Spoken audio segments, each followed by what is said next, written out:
इस वक्त planetary position मई के 3rd वीक में आपके लिए गैर मामूली सपोर्ट पैदा कर रही है। अपनी खोई हुई रिस्पेक्ट को बहाल होते हुए देखना, अपने कंपटीशंस को जीतते हुए देखना, अपने कंपटीटर्स को टफ टाइम देना। स्कॉर्पियोज के लिए 16 मई को जुपिटर 7th एंगल पर आ जाएगा।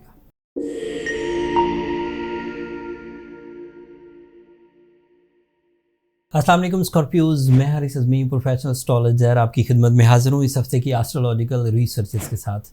स्कॉर्पियोज इस वक्त प्लानिटरी पोजीशन मई के 3rd वीक में आपके लिए गैर मामूली सपोर्ट पैदा कर रही है। अल्लाह ताला की तरफ से सोलर सिस्टम में 5 बड़े वाक़यात पेश आएंगे और उन वाक़यात का आपकी ज़ात पर गहरा एंड मुस्बत असर होगा। पहला वाक़या, आपका रूलिंग प्लैनेट मार्स 2 साल के बाद फ्रेंडली मोस्ट एंगल पर आपके 10th एंगल पर आ जाएगा। फ्रेंडली मोस्ट एंगल मतलब ये कि ये लीव एंगल पर होगा और 10th एंगल मतलब your 60% of life, career, source of income, multitasking, your job, your material needs, your desires. वहाँ पर मार्स का होना 3-4 तरह से फ़ायदे देगा।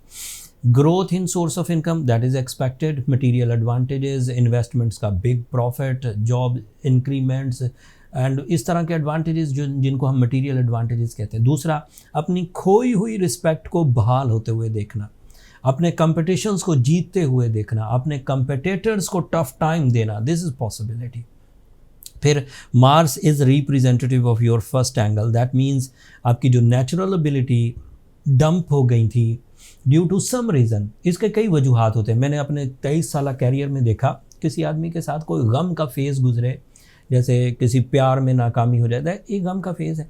कोई बीमारी में से गुजरे, एक गम का फेज़ है, सेंसिटिव फेज़ है। कोई इवेंट ऐसा गुजर जाए जैसे चोरी हो गई, जैसे किसी से कोई बदकलामी हो गई, वो सम टाइम स्कॉर्पियोज उसे अपने ऊपर बहुत हावी कर लेते एंड उससे उनका natural talent, natural creative talent, सोचने समझने की सलाहियत वीक हो जाती है। ये मैंने कुछ इवेंट बयान किए, आप सिर्फ इन्हीं इवेंट्स को एड्रेस मत करिए। मतलब ज़िंदगी में और बहुत सारी मसाइल हो सकते हैं। किसी की फैक्ट्री में नुकसान हो सकता है, किसी को फसलों में नुकसान हो सकता है, किसी को औलाद की तरबियत में कुछ कमी महसूस होने लगती है, कई तरह के। उन सब नुकसानात का जो आपके टैलेंट पर बुरा असर होता है एंड आप अपना टैलेंट खो देते हैं, वो जब मार्स 2 साल के बाद आपके 10th एंगल पर से गुजरता है, वो चीज़ें ठीक होने लगती हैं। Again you feel the natural flow, the talent of Scorpio nature, जो असली टैलेंट है, जो असली एबिलिटी है उनकी, वो वापस आने लगती है। उसके अलावा मार्स की वजह से आप lands, construction, real estate, agriculture, बागात, इन सब से भी फ़ायदा उठा सकते हैं एंड लोहे से भी। सूरज आपके लिए 21 तारीख को आपके 8वें एंगल पर आएगा। ये 30 दिनों तक अब आपके 8th एंगल पर से ही गुजरेगा। इसकी वजह से आपको अपने ऐसे डिसीजंस जो आप जज्बाती डिसीजंस लेते हैं उससे गुरेज करना चाहिए। अगर आप बहुत खुश हैं, आपको डिसीजन नहीं लेना चाहिए। आप बहुत नाराज़ हैं, आपको उस वक्त भी डिसीजन नहीं लेना चाहिए। आप बहुत गुस्से में हैं, आपको उस वक्त तो किसी को भी नहीं लेना चाहिए। बट इमोशनल फेज़ जो चाहे पॉजिटिव इमोशंस का हो चाहे नेगेटिव का हो, आपको किसी से कोई कमिटेड टाइप की, कोई इन्वेस्टमेंट टाइप की, कोई बिग रिस्क टेकिंग की डिसीजन नहीं लेनी चाहिए। ये जब तक सूरज आपके 8वें घर में। मरकरी डायरेक्ट हो जाएगा आपके 7th एंगल पर, so you feel merits again in your mind. Mercury retrograde चल रहा था, 15 मई को ये डायरेक्ट हो जाएगा, 7th एंगल पर है। डायरेक्ट होते ही आपकी माइंड प्रेजेंस इंक्रीज़ कर जाएगी।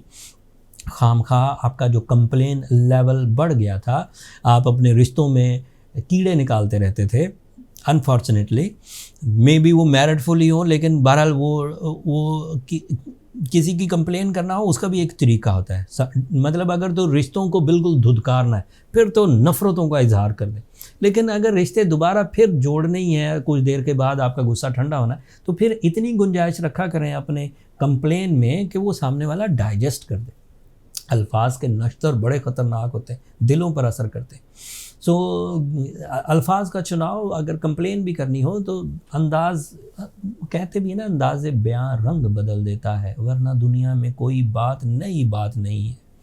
सो अंदाज़े बयान जो है इसको इस तरह रखा करें कि कंप्लेन शिकायत भी हो जाए और अपना एडवांटेज भी आप ले लें या अपने जो मतलूबा हदफ है वो भी पूरे कर लें। सो मरकरी के डायरेक्ट होने से आप अपनी कंप्लेंट्स को ठीक कर सकेंगे, मरकरी के डायरेक्ट होने से आप अपनी तालीमी सरगर्मियों को अच्छा कर सकेंगे, मरकरी के डायरेक्ट होने से आप अपने माइंड स्किल्स को मैक्सिमम यूज़ कर सकेंगे। नया चांद होगा 20 मई को 7th एंगल पर, दैट इज़ आइडियल। इससे डिले ऑफ मैरिज के अगर कोई पेशेंट्स हैं स्कॉर्पियो, मेल हों या फीमेल हों, वो रिकवर होंगे। शादियों को जिस तरह के कनेक्शंस चाहिए होते थे, जिस तरह के वाइब्स चाहिए होते हैं, जिस तरह के अट्रैक्शंस, सोल कमिटमेंट्स चाहिए होती हैं, उस तरह की सोल कमिटमेंट्स आपको 21 तारीख से मिलेंगी। बट इससे भी बड़ी पेशन गोई सुनाता हूँ जो 16 मई को ही सामने आ जाएगी, that is big one. Scorpios के लिए 16 मई को जुपिटर 7th एंगल पर आ जाएगा। मैंने जुपिटर को स्कॉर्पियोज के लिए 7th एंगल पर 3 दफ़ा देखा है। पहले जब मैं अभी इब्तदाई अपने सीज़न में था, दैट इज़ 99 आई होप, तो जुपिटर इस 7th एंगल पर से ट्रांजिट किया था। फिर मैंने 2011 में देखा, एट दैट टाइम मैं अपने कैरियर के पीक पर था, एंड अब 2023 में देख रहा हूँ।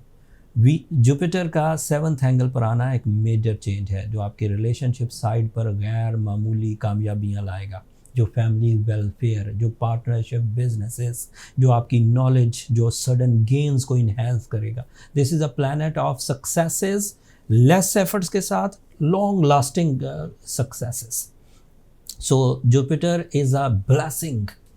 कोई दुनिया की ताकत मिलकर भी इसे 7th एंगल पर से अपनी मर्ज़ी से ट्रांजिट नहीं करवा सकती, ना आप खुद, ना मुल्क की काबिलियत, ना दुनिया के कोई लोग। रब ताला के एक अंदाज़े जो इस सोलर सिस्टम में, रब ताला की प्लानिंग जो इस सोलर सिस्टम में, रब ताला के ऑर्डर्स जो इस सोलर सिस्टम को दिए गए हैं, वो उन्हीं स्पीड से, उन्हीं चीज़ों, उन ऑर्डर्स को ओबे करते हुए तकरीबन 12 साल के बाद वो आपके 7th एंगल पर आता है।